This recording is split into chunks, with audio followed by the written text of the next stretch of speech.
Văn hóa. Văn hóa.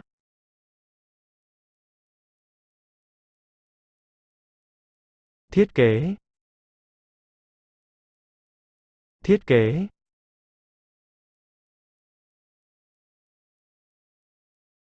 Bức vẽ. Bức vẽ.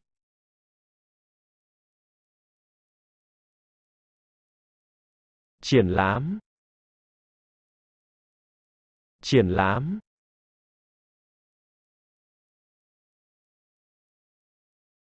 Bộ phim. Bộ phim.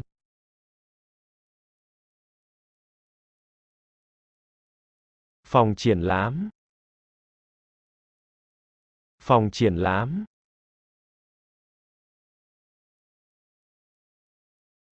Trưng bày. Trưng bày.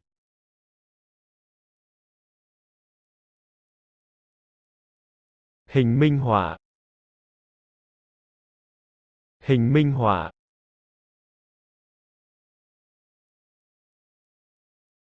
Bức ảnh. Bức ảnh.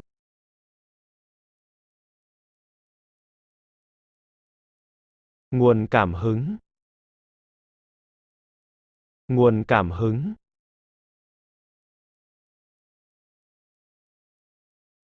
Văn học.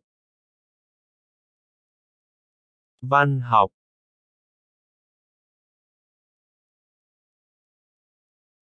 Văn chương. Văn chương.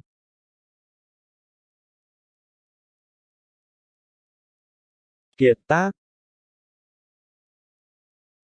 Kiệt tác.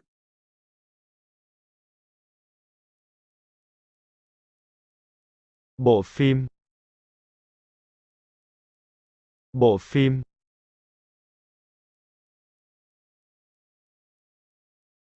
Âm nhạc.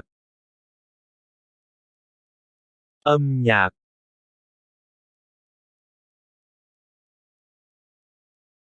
Nhạc cụ.